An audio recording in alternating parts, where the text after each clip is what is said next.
이제 말씀의 의제를 나누겠습니다. 오늘 본문은 너무 유명한 본문입니다. 아담과 하와가 선악과를 먹고 그 벌을 받고 있는 장면 중에 하나죠. 벌이 이제 시작되는 장면입니다. 여자는 우리가 다 알다시피 여자는 해산의 고통이 이제 그때부터 시작되었다라고 이제 이야기하고요. 뱀은 어떻게 되죠? 기어다니게 되고 흙을 먹는 존재가 된다라고 말합니다. 그리고 남자가 받게 되는 벌이 이제 오늘 본문에 나오는데 죽을 때까지 땀을 흘려야 된다. 하나님께서 이렇게 말씀을 하십니다. 저는 개인적으로 땀을 무지하게 흘립니다. 뭘 조금만 해도 왜 이렇게 땀이 나요? 벌써 지금도 땀이 막 엄청 나고 있어요. 네. 사실 저는 땀에 대해서 이렇게 생각을 할 때 엄청나게 후회하고 있는 한 사건이 있습니다. 제가 초등학교 4학년 때, 그때 이제 여천에 살았었는데, 그때 이제 군청 너머 쪽에 합기도 도장이 하나 있었어요. 뭐 아실지도 모르겠지만, 하여튼 그때 합기도 도장이 하나 있었는데, 제가 이제 그때 합기도를 배웠습니다. 지금 요를 보여도,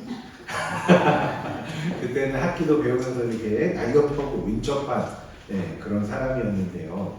하루는 사부님이 야 발차기 연습해 라고 하고 상담을 하러 가셨습니다. 뭐 이제 엄마하고 이제 손잡고 이제 상담하잖아요 다. 그러면서 뭐라 하시냐면 이따가 검사할 건데 땀 안 나면 열심히 안 한 걸로 간주하겠다는 거예요. 그런데 제가 지금은 땀이 이렇게 많이 나는데 그때는 또 땀이 안 난 거예요. 형들하고 친구들은 막 조금만 해도 땀이 막 줄줄줄 나니까 막 그냥 조금만 하고 막 쉬고 있는데 저는 아무리 열심히 해도 막 땀이 안 나는, 저만 열심히 하는데도 저만 땀이 안 나는 거야. 그래서 혼났어요. 억울하게. 근데 그런 일이 몇 번도 있었습니다. 저만 땀이 안 나서. 그래서 그때부터 간절한 기도가 시작됐습니다.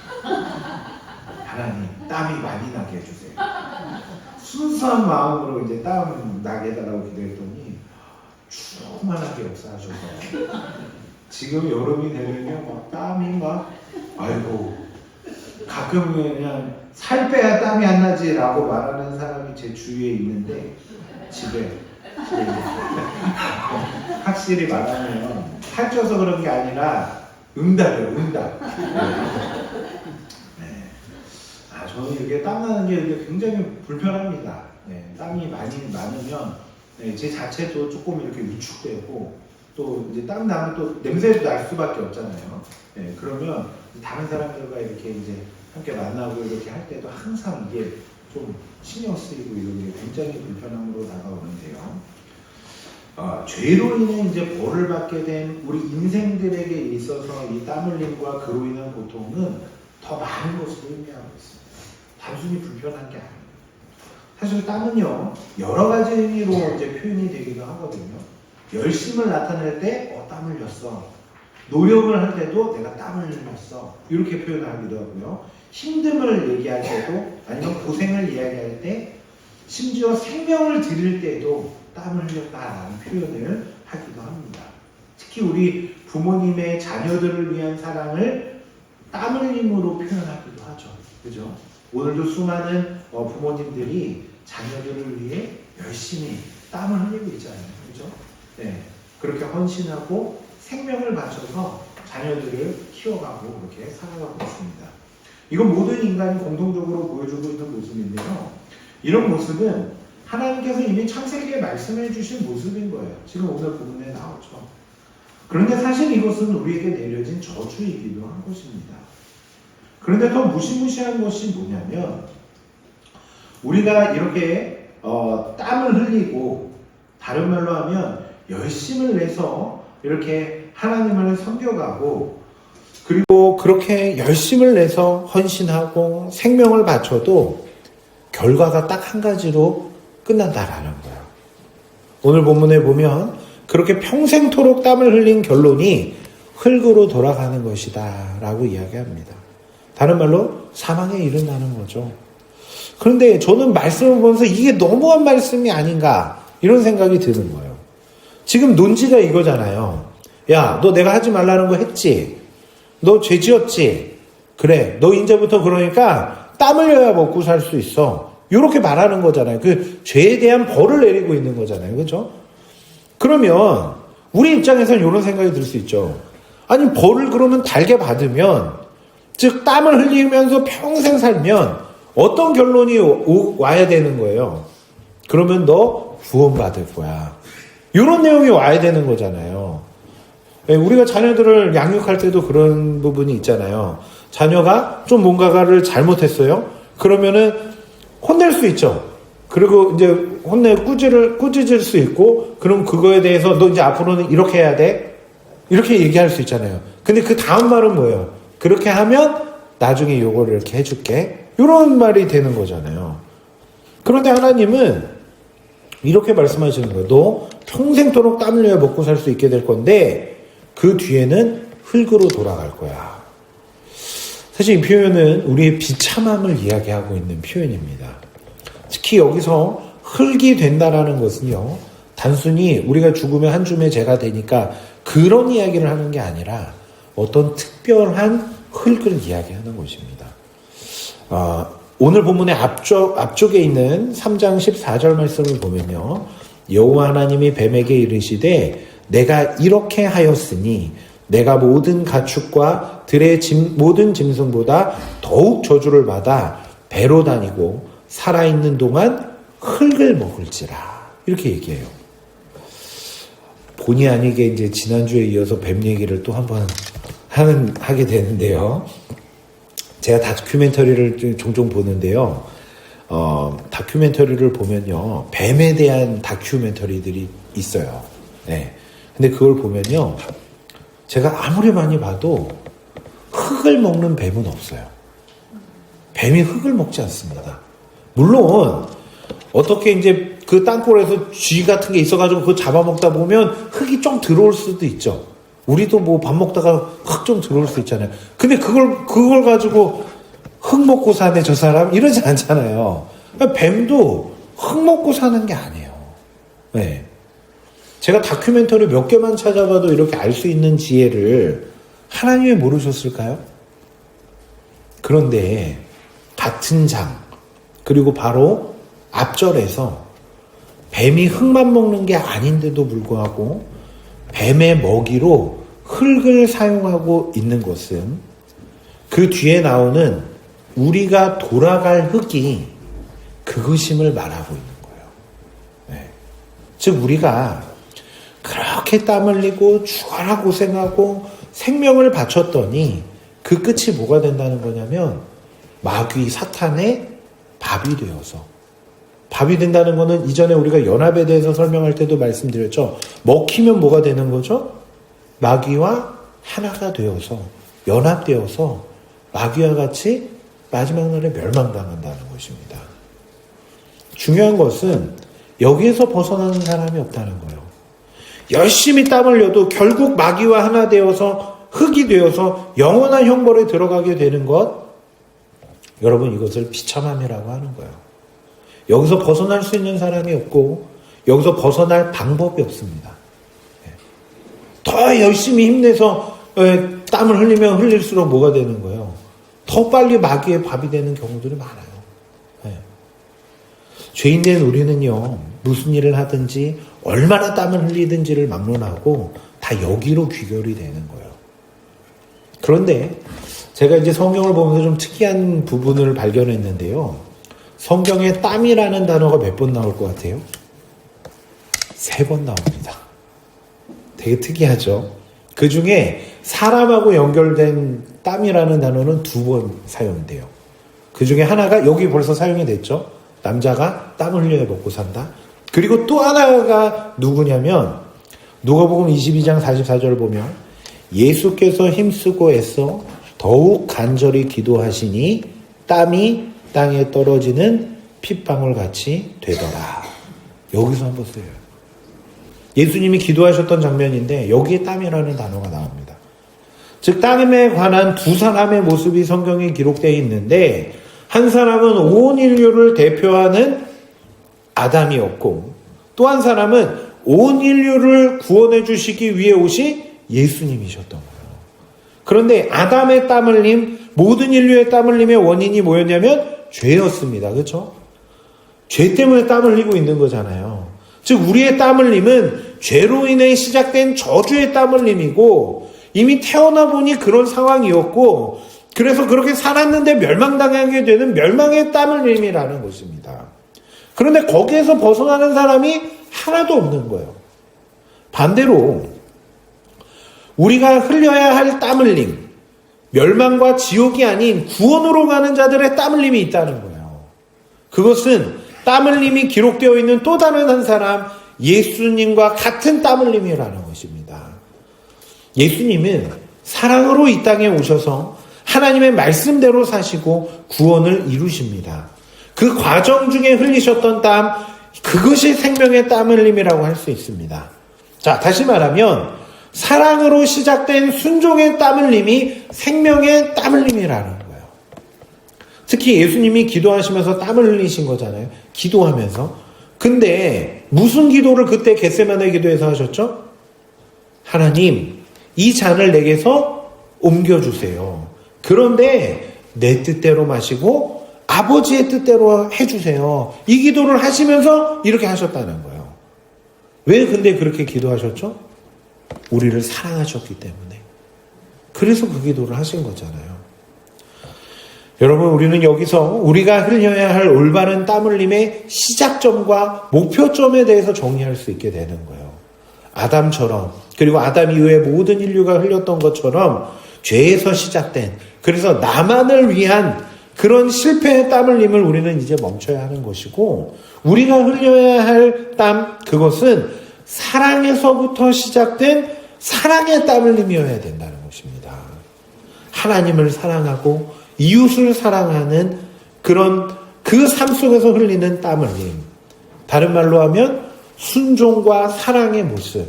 주님이 그것을 보여주셨고 하나님은 주님을 닮아가는 하나님의 백성들에게 그 삶을 살아야 돼. 그 삶이 생명이야. 이걸 말하고 계신 거예요. 그 모습의 구체적인 부분을 이 시간 다 말씀드릴 수는 없어요. 왜냐하면 각각 하나님께서 선한 뜻대로 주신 은혜가 각각 다 다르기 때문에 그래요. 어떤 사람은 말씀을 준비하는 사명 안에서 땀을 흘리는 거고, 또 어떤 분은 청소하는 일, 어떤 분은 식사 준비, 어떤 분은 예배 준비, 어떤 분은 서포터하는 일, 어떤 분은 교회를 관리하는 일, 어떤 분은 가르치는 일, 어떤 분은 찬양하는 일, 어떤 분은 연약한 지체를 챙기고 돌보는 일에 땀을 흘리는 것입니다. 그게 주님이 보여주셨던 순종의 땀 흘림인 거예요. 우리 옥산교회에 그런 순종의 땀 흘림, 사랑의 땀 흘림이 가득하기를 소원합니다. 자, 그런데 문제는 그게 쉽지 않은 거예요. 네. 그 삶을 살아야 한다는 거 우리가 다 알고 있습니다. 그것이 선한 것이기에 우리는 그렇게 살기를 원해요. 그런데 정작 그 삶을 살려고 노력해보면 실패를 경험하게 된다는 거예요. 가장 큰 원인은 시간이나 여건이 잘 허락되지 않기도 하죠. 시간을 내기가 쉽지가 않습니다. 또 건강이 따라주지 않을 수도 있죠. 내가 이렇게 하고 싶은데 내가 좀 몸이 안 좋아서 그걸 할 수가 없는 거예요. 먹고 사는 일로만으로도 우리는 매일 지치고 힘든 일을 살기도 하죠. 앞에서 말씀드린 대로 자녀들, 가정을 위해 사실은 우리는 아프지만 참고 일을 하고 있는 거잖아요. 그런 삶 가운데 또 다른 사람을 위해서 또 움직인다? 이게 쉽지 않은 거예요. 또 거룩한 삶의 또 다른 어려움은요, 그 삶이 굉장히 힘들다는 거예요. 단순히 해야 할 일이 힘들다, 이게 아닙니다. 여러분, 성도들이 얼마나 착한지요. 조금 힘든 거는요, 내가 주님을 위해서 이걸 못해? 하면서 하요, 다. 네. 다 그렇게 하셨잖아요, 신앙생활. 네. 그런 거는 힘들어도 잘 참아요. 근데 정말 힘든 게 뭐냐면, 그 일을 하면서 받게 되는 스트레스, 제일 힘든 건 상처예요, 상처. 네. 교회에서 상처받은 사람들이 있을 수 있죠. 근데 그분들을 대체로 주의 일을 열심히 감당했던 사람들입니다. 주의 일을 하지 않으면요, 상처받을 일이 없어요. 네. 힘들고 서운할 것도 없습니다. 그런데 열심히 하면 상처받게 되는 일이 생겨요. 네. 그래도 사람들이 알아주고 고마해주고 인정해주고 이러면 그 알아줌이 내 마음의 상처를 치료해주기도 하죠. 연고처럼. 근데 사람들이 잘 알아주느냐? 또 그것도 아니에요. 뭐라고 하는지 아세요? 그건 왜 해? 그걸 못하러 해? 이 말 안 들으면 다행인 거예요. 교회를 하고 있는데 아유 저거 유난스럽게 저거 왜 해? 이런 말 한다니까요. 네. 이게 헌신의 삶의 또 다른 어려움이에요. 안 알아주고 당연한 듯이 여기기도 하고 오히려 안 하면 왜 또 안 하냐고 그러는 사람이 있고 또 그걸 하고 있으면 또 그걸 또 왜 하냐고 하는 사람들이 있고 아이고 이거 뭐 어떻게 할지 모르겠어요. 또 안 믿는 사람들은 우리를 보면 또 뭐라고 하죠? 아유 그렇게 헌신하면서 신앙생활 하는데 뭐 돈이 나와 뭐가 나와 너만 힘들지 이렇게 멸시하고 조롱하기도 한다는 거예요. 네. 일하느라 쉴 시간도 없고 가족끼리 있을 시간도 없는데 또 매일 새벽 교회 가고 수요일 가고 토요일 가고 주일 가고 맨날 교회에서 사냐 막 이러면서 막 조롱하기도 한다는 거예요. 네. 사실 이거 말고도요 우리가 거룩한 땀 흘림을 흘리지 말아야 할 이유들이 너무 많이 있어요. 네. 그렇게 땀을 흘리기 어려운 이유들이 수만 가지가 된다는 거예요. 그리고 그런 모든 이유들은 우리를 다시금 아담으로 인한 땀 흘림에 집중하게 만든다는 거예요. 원래 마음은 선을 향한 땀 흘림을 흘리고 싶어 하는데 자꾸 우리에게 그런 이유들이 아담으로 인한 땀 흘림으로 우리를 몰아가고 있다는 거예요. 바울이 이런 말 하죠. 오라 나는 공고한 자로다. 이 사망의 몸에서 누가 나를 건져내랴. 바울이요. 이거를 신앙생활 처음에 한 말이 아니에요. 거의 그의 그 사역의 막바지에 들었을 때. 그분이 얼마나 많은 일들을 했습니까? 그런데 막바지에 이 고백을 한 거예요. 여전히 내 마음에는 두 개의 마음이 싸우고 있다는 거예요. 마음이 없는 건 아닌데 우리의 연약함 가운데 멸망으로 가는 삶을 자꾸 걸어가고 있다는 거예요. 그런 우리에게 하나님은 예수 그리스도와 십자가를 보여주고 계신 것입니다. 십자가를 통해 우리는 먼저 그런 우리 연약한 우리 구원받았다라고 함에도 불구하고 실패하고 여전히 아담으로 인한 땀 흘림을 흘리며 나아가고 있는 우리에게 하나님이 십자가를 제시하면서 말씀하시는 거예요. 너가 그런 자인 줄 내가 알고 있었지만 너는 원래 그런 자이지만 그런 너를 위해 내가 십자가를 졌다. 너를 사랑해서 너를 너무 사랑해서 내 물과 피 성경에서 피는 생명을 의미한다고 하거든요. 나의 모든 생명을 쏟아냈다. 더 나아가 내가 너를 그 십자가의 고통을 낳았고 너는 나의 자녀야. 하나님이 이야기하시는 거예요. 우리는 그 십자가를 보면서 하나님의 음성과 그 놀라운 사랑을 깨닫게 되는 것입니다. 그렇게 그런 날 위해 죽으시고 그런 날 자녀 삼아주신 그 은혜와 사랑을 우리가 알게 될 때 우리는 그 앞에서 감격하지 않을 수 없고 감사하지 않을 수 없게 되는 거예요. 그런데 그런 우리에게 하나님은 더 큰 은혜의 초청을 하고 계시는 거예요.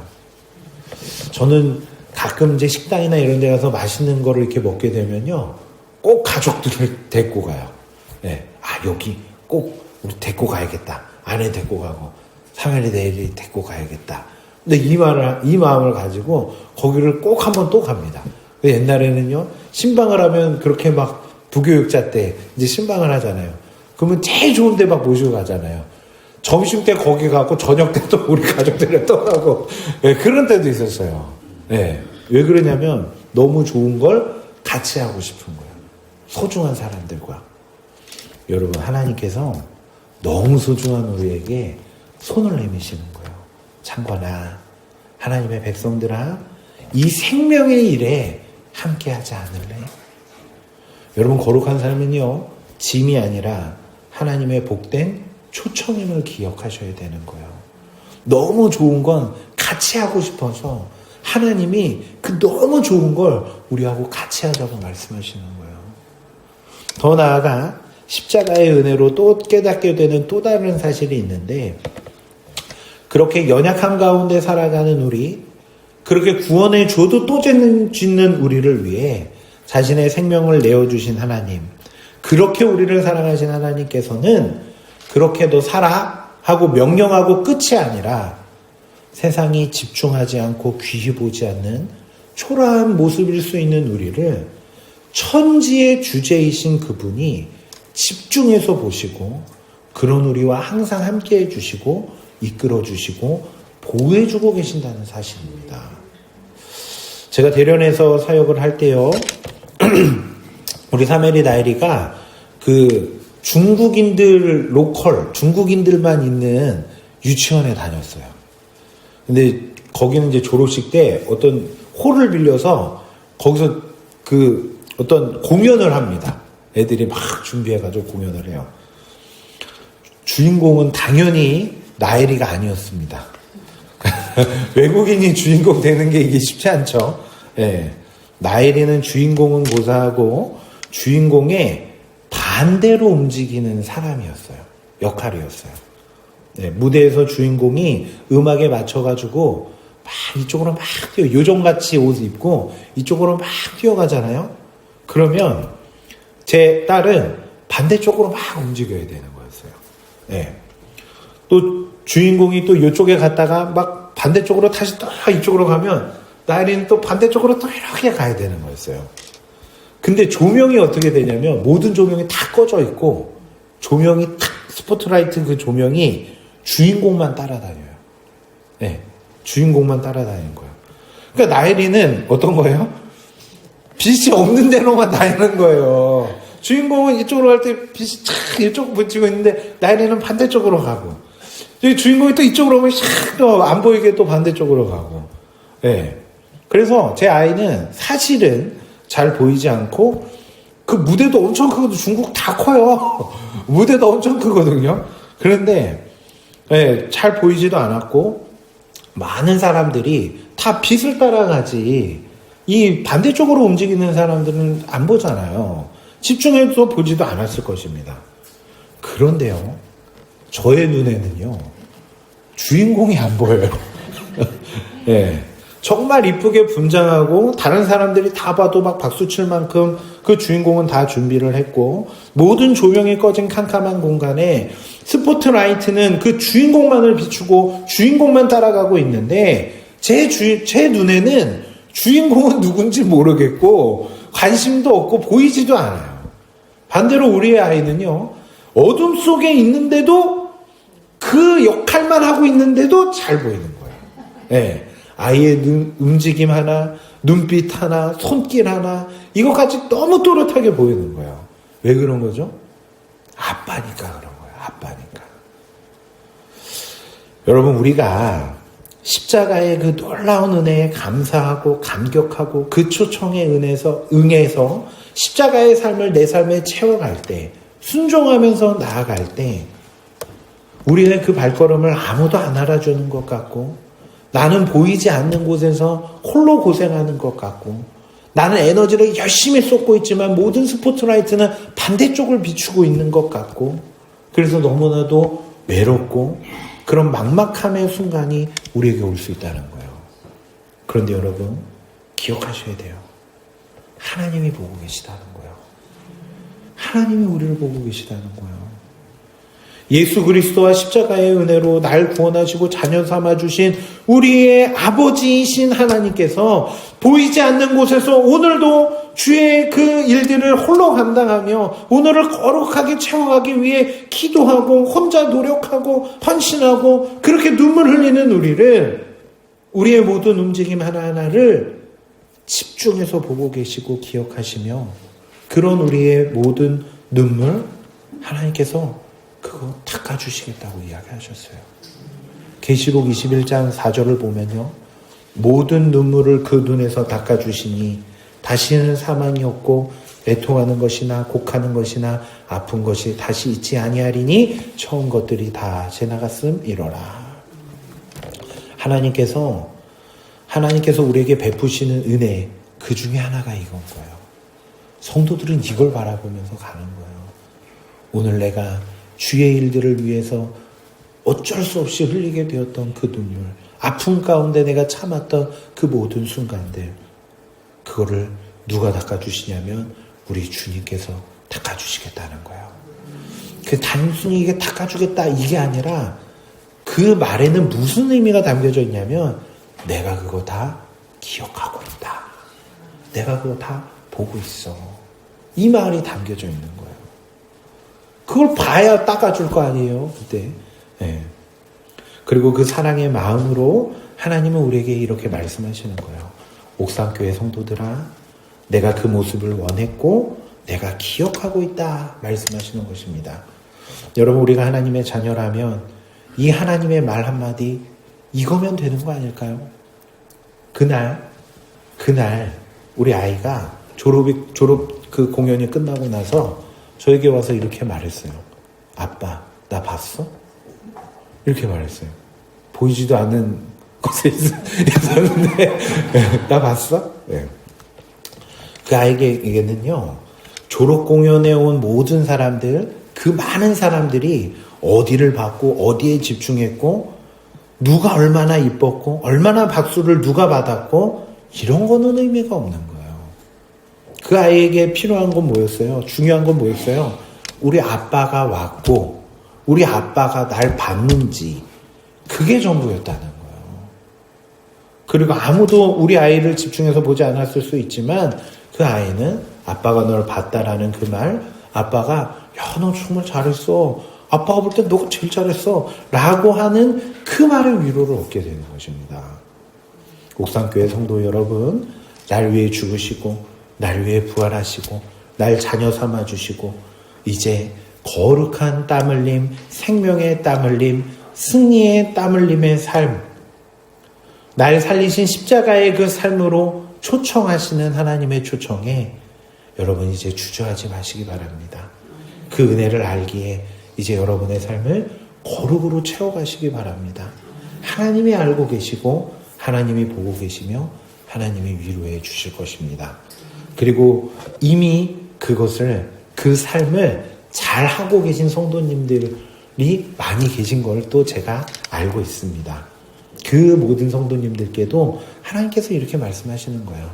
아들아, 딸들아, 너 혼자 흘렸던 그 눈물 흘렸던 순간, 힘들어서 하나님 앞에 주의 일들을 감당하면서 눈물 흘리며 기도했던 그 순간, 답답한 마음에 괴로워했던 그 모든 순간 내가 다 알고 있다. 세상에 집중하지 않고 다른 사람이 보지 않지만 나는 너만 보였어.